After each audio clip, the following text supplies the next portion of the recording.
DIDX offers communication companies to offer DID phone numbers from around the world. DIDX has numbers from over 60 countries and over 9,000 cities with instant activation and low monthly rates. These numbers can be used for calling card, VoIP, callback, call forwarding, PBXs, mobile phones, voicemail, faxing or any other voice service you can think of. Numbers are also available on per channel, per minute and per trigger basis.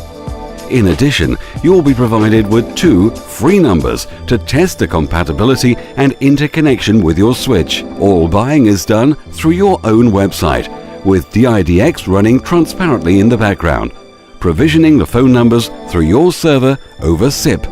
Our API and web service will empower you to integrate entire DIDX inventory of numbers on your website, enabling your site to have millions of phone number choices instantly. Your company gains an excellent reputation with increased revenue, more satisfied customers, and a global presence. Try out today and see what over 20,000 companies have already discovered. DIDX.net.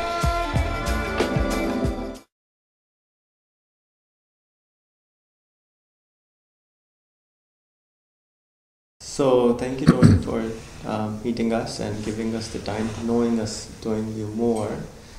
Tell us more about you, your childhood, where were you born, how many siblings did you have, what kind of household did you grow up in, what did your father do, what did your mother do? Then let me take you back to when I was born as a little boy, a baby obviously, in England. And I lived on the south side of London by the River Thames, a little area called Walton-on-Thames and Shepperton. And my first memories were when I was 2 years old. And I remember in the house going behind the large curtains, press my nose against the glass and look up into the sky. And coming over the sky were aeroplanes. And I could hear that fabulous sound and look at them all. And then I'd hear a sound and it would stop. And then it would be and I was born in a war. And I was 2. I didn't know it was a war. I just saw all these amazing things called aeroplanes, bombers. I heard this beautiful sound. And when it stopped, it was a missile that stopped, and boom! And one of those bombs, my front door in my house was blown in, and it was made of glass. So and it was thick, beautiful, like the glasses in temples, thick coloured glass. And I remember I was 2, and it was fascinating. I didn't know that that was bad or wrong, it was just beautiful. And I went down, and I know that as I saw the glass, I wanted to touch it. And so I did. And my 2-year-old little hand picked up coloured glass with amazingly sharp edges. But the natural intelligence of a baby, which is what I really was, knows what to do. It knew that it was sharp. And I was holding this broken glass, loving it, and put it down. No blood, nothing. And that was when I was 2. And so as a little boy, obviously the war ended when I was 3. I was born in 1942. And I just walked out of my house and wandered around, and I fell in love with nature. So my passion, almost a fixation, was the beauty and the magic of nature, and animals and insects and birds and butterflies, and everything that I saw I was amazed at. You know, I'd see a butterfly and I'd wonder, how could that fly? How could it direct itself? How was it so beautifully colored? I'd watch birds and I could not understand how they knew how to fly. You know, there was a flock of birds and there were thousands of them and they were going and none of them crashed into each other. So I began to realize that they were actually intelligent. They weren't just dumb bird brains. They were bird brains who could do these extraordinary things and they could communicate with each other. So as a little boy, I fell in love with nature, and that became the bulk of my life. That was London, or that was north of UK? That was in the southern area, and then on the coast of England, near Canterbury, a little town called Whitstable, which is a fishing village. So I came from the river area on the south of London into the river estuary of the River Thames, and I lived there as well. And nature was my interest, and friendship was my interest. And my best friend, a little boy called Barry, we couldn't wait to get out of school. You know, we didn't hate school, but you know, we were more interested in nature and getting out there and being physical and active. And so we used to collect animals. We belonged to the Protection for Animals and Insects and Birds societies. We bred them. We never killed them. We found it difficult to understand why other kids would try and kill birds or little animals. And partly I began to understand that those little boys were themselves hurt. You know, they were in pain, and so it was, you know, to get rid of their pain. But they actually did love animals, and you'd see children who had not appreciated animals, who fell in love with a dog, and it became the focus of their kindness, their generosity, their attendant to the needs of the animal. So that's how I started, as a little boy who loved nature, couldn't understand the destruction of it, and wasn't particularly interested in school, and school became more informative and shifted my thought about what life really was. What did your father do? My father? My father was trained as an electrical engineer, but he was a daydreamer, and he had as a hobby both listening to music and changing houses and lighting things. So as my father, you know, when I was 7, he wanted to buy a new house. Why a new house? Because it was a derelict. It was falling apart, there were gaps in the ceiling, and he'd buy that, which was almost nothing, and he'd take a chair and he would sit in one of the rooms, and he'd just sit and look at this room, and he'd then move to another room and he'd sit in the middle of another room, and he'd just look around and daydream about it. And he'd do that for a day or 2 or 3, just sitting in a derelict.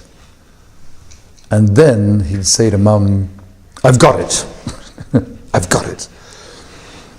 And within a few weeks, that house would begin to be rebuilt. And he would imagine a fireplace would be there, an alcove would be here, windows could be here so we could see that vista. And then he thought, light changes every shape and every room. So he'd design the lighting. So as a little boy, I would go into the living room, and there was a little panel of lights, and I could change that room into a green room, into a purple room. With your imagination?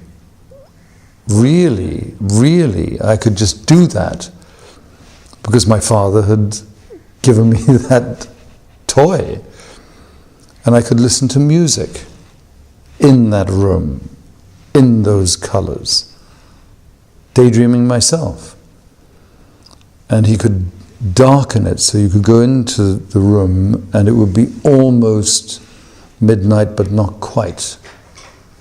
And he put stars in the ceiling so you could just look at the stars that he'd put there.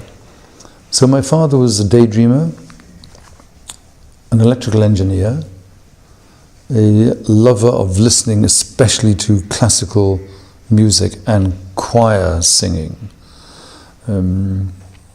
So things like Handel's Messiah, he would listen to that day in and day out as he imagined and daydreamed.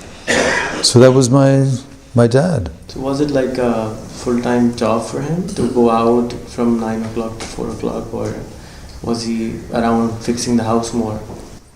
No, his time was the time that he tended to manage. You know, even if he suddenly thought, well, I need some money, he would go and sell hoovers or whatever to give him the energy to go and build another house and relight it. And in his senior years, he became fascinated with the clothes that people wore. You know, and he'd look at the shape of a lady, the shape of a man, and he'd start to design clothes, because it was, again, a vision and the texture of the materials.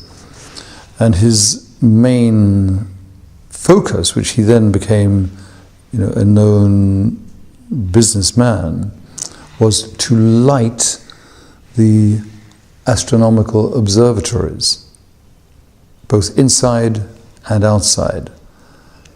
And he was one of the first in history to change the shape of a building when you looked at it. He could change the shape of it just by the lights. So you'd think that this building was kind of flattish, but zoom, it would warp. You know, like if anybody's a Star Trekker, like a Klingon spaceship kind of warps into view. He could do that with light. He played with light. And your siblings, how many did you have? I had one younger brother.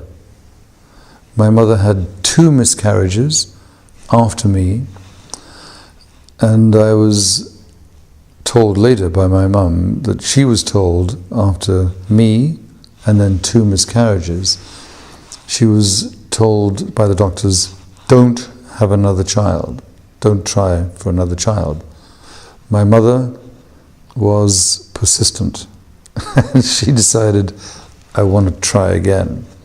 And sure enough, my brother, Professor Barry Buzan, he wasn't Professor Barry Buzan when he was born, but the wonderful thing that my mum and dad did was they were obviously concerned that I might be jealous.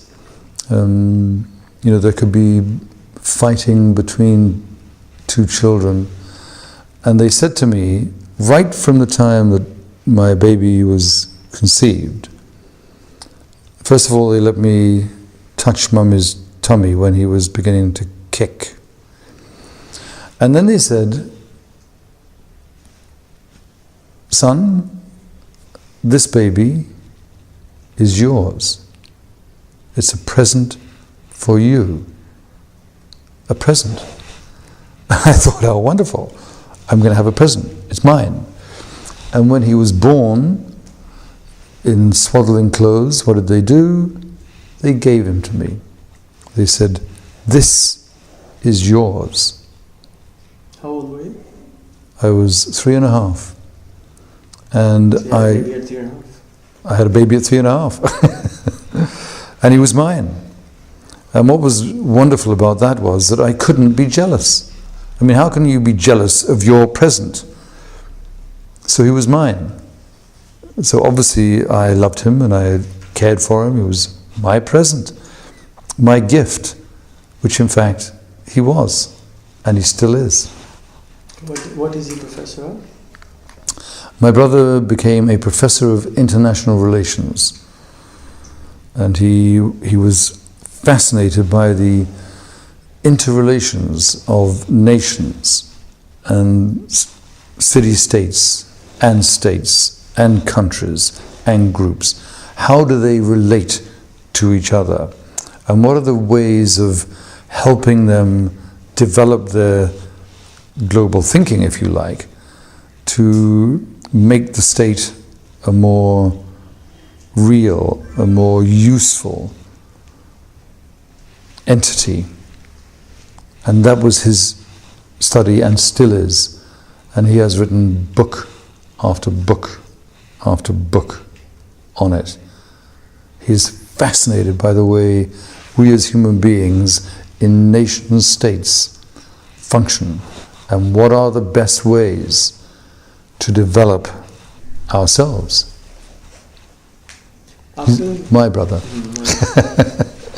After studying minds for almost 50 years I would say, maybe more, why do you think that reptilian brain, which we all have takes over sometimes, and like especially when we are younger, it's more active, or is it when you get older, is it still active as the same amount? Yes, there is an assumption that animals are dumb, that they don't have emotions, they don't care, they're not particularly bright, and the worst of them all are the reptiles. And that's often considered to be a negative term. And then in the development of the human brain, the first part of the brain is considered to be reptilian. And reptilian is not thought of as good. And so we have a reptilian brain, and therefore we behave like reptiles, and we don't think, and we don't feel, and we don't care. And that is the spreading of dangerous misinformation. Reptiles are not the way they are described. Reptiles are very intelligent. And what do? They look after their children. They bring them forth and they look after them and they defend them and they get angry and they feel pain and they try to adjust to survive well. Is that okay for a human being? Yes, it is. So we don't have a reptile brain. We have a phenomenal brain, as does the reptile, as does the dog, which is brilliant, as does the spider. The spider has a phenomenal brain. A tiny little miniature jumping spider can see, can think, can count, can calculate, can plan, can anticipate, can image. We live in a much more amazing world than we think we live in. You know, people say, oh, flies, bees, spiders, reptiles, whatever. And they should be saying, look at those. Look at those flies. How do they do that? How do the birds do that? How is it that reptiles, which are supposed to be aggressive, violent, unemotional, etc., how can they bring up children? Which they obviously can. So we live in a much more beautiful world, and the animals are much more interesting, far more intelligent, far more sensitive than people think, or people don't think. Do you personally think that there are different kinds of evolutionary stage that nations are? You've traveled obviously around 70 countries of the world, 75 countries of the world. You meet people in Turkey, you meet people in Japan, you meet people in US, you meet people in the UK. People say Japanese are much more evolved than the people in maybe India and Pakistan, maybe. But as you say, humans are humans everywhere. Yes. However, the evolutionary stage of learning might be different. I mean, 60 years ago, where you were living was nothing. It was flattened by bombs and there was literally nothing. And yes. It just grew back everywhere. Now it's one of the peacefulest cities in the world. The countries which are in a similar stage, or the cities which are in a similar stage of where London was in 1945, what is the difference in learning for them, for their brain, that they are not able to evolve and keep fighting among themselves, and what I was referring to on the reptilian side. Like, for example, the people think that there is not enough maybe, and then they go out and become reptilian and try to protect their territory. Yes. And whereas when you see or like a lion, or like a whale, or like a human being, protecting the territory. But if you see a more different country like Finland or Sweden, where people are more giving, at least looks like that when you reach that level of evolution, human growth, even though they're the same human beings, same brains, same processor, but they are acting differently with the world than the rest of the world. What's the difference? What did you find? Because that always makes me think on those lines that, why are they acting in a different way? Why aren't they fighting like crazy? Why does Switzerland doesn't have an army, whereas, countries like ours spend 60 to 70% on the army? So that sounds like we're in a country like ours, for example, where we don't have clean drinking water, we spend 70% on fighting. Why is that? It's evolution, and people think, it's been for so long, but it's been hardly any time at all. Exactly. Biologically, the human brain has been around for a very, very few years, and there it is, and it's got all these things that it has to do. It's got to obviously live, it has to eat, it has to reproduce, it has to defend, it has to be sheltered from the environment. And it's only a few years. I mean, the actual location of the human brain is in the head. That's where it's primarily based. When you take it out, the rest of the system doesn't work so well. So the central nervous system is encased in the human head, and everybody has one. And when it was located, how long would you think, when do you think the world accepted the fact that the brain was in the head? No idea. Maybe 200 years, maybe less. Yeah. It was assumed that everybody knew it all the time, but they didn't. Everything was related to heart. Exactly. They thought the brain was here. Why? Lots of good evidence. If something gets stuck through it, finished. If something gets stuck through here, could be finished, but maybe not. Maybe, just a little bit strange. So everybody thought that the brain was here. Even the great Greek thinkers like Aristotle thought that the brain was here. And that was 2,000 years ago. And so a very few hundred years ago, the planet began to realize, people began to realize that the brain was here.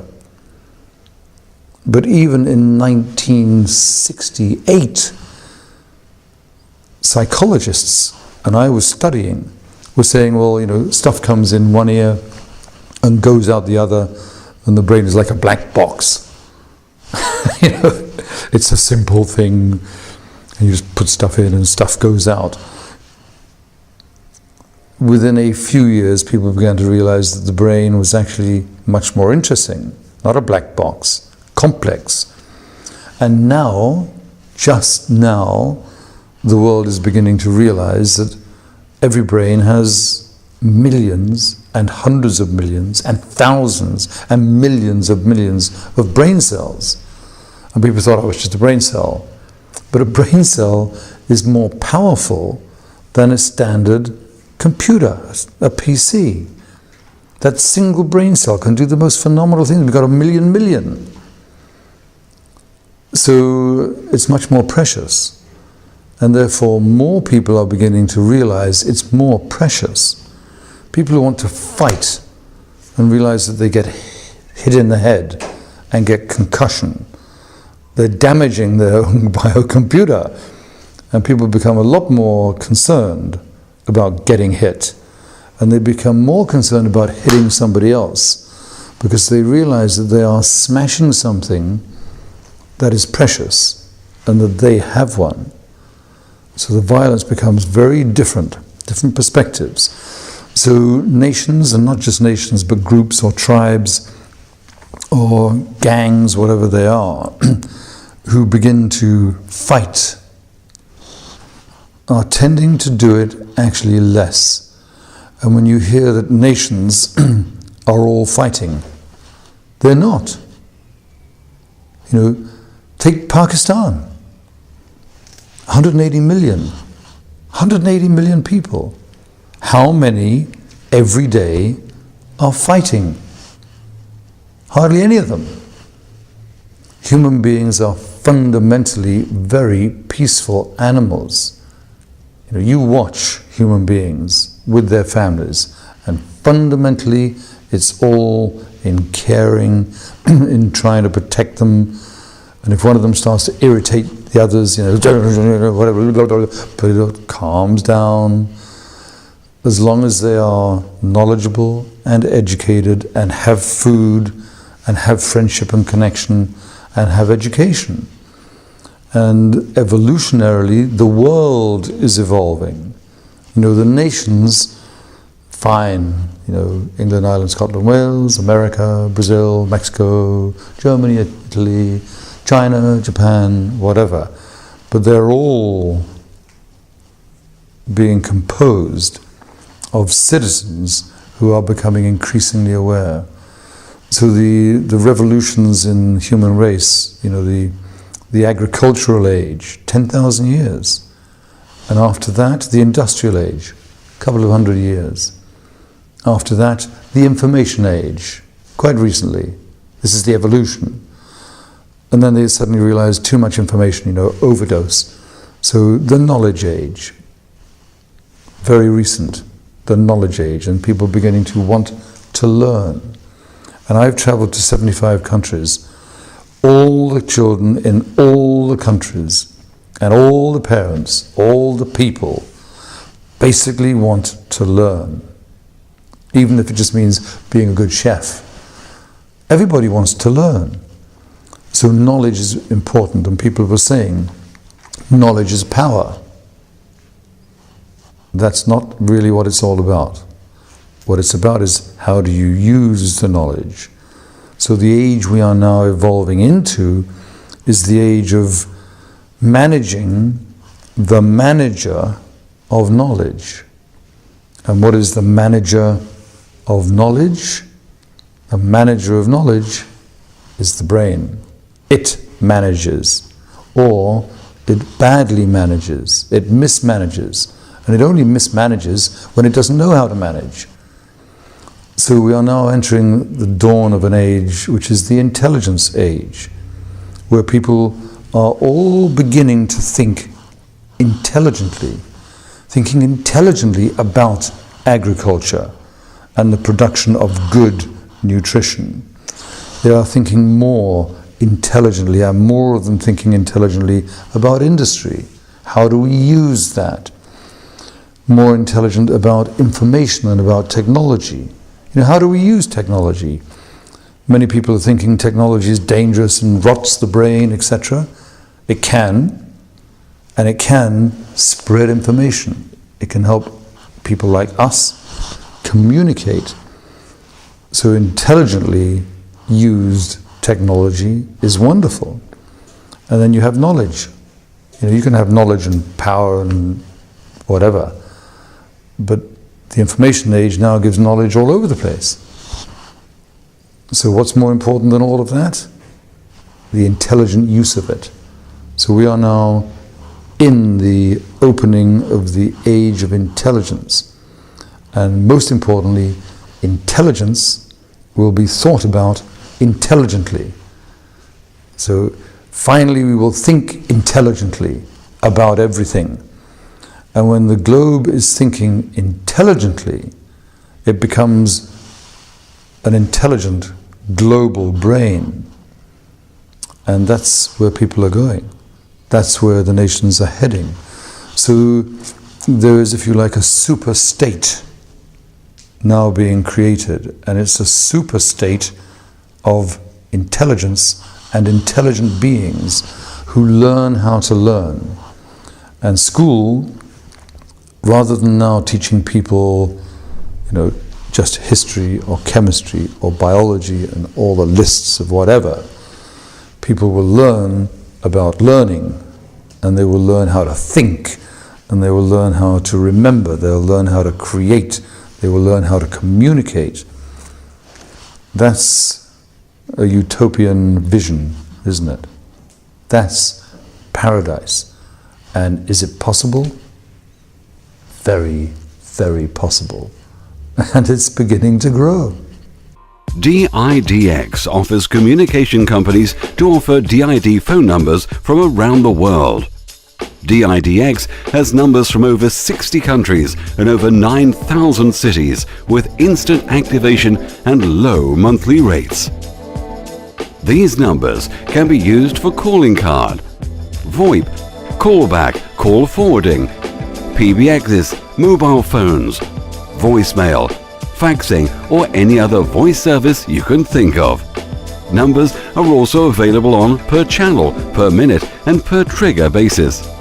In addition, you will be provided with 2 free numbers to test the compatibility and interconnection with your switch. All buying is done through your own website, with DIDX running transparently in the background, provisioning the phone numbers through your server over SIP. Our API and web service will empower you to integrate entire DIDX inventory of numbers on your website, enabling your site to have millions of phone number choices instantly. Your company gains an excellent reputation with increased revenue, more satisfied customers, and a global presence. Try out today and see what over 20,000 companies have already discovered.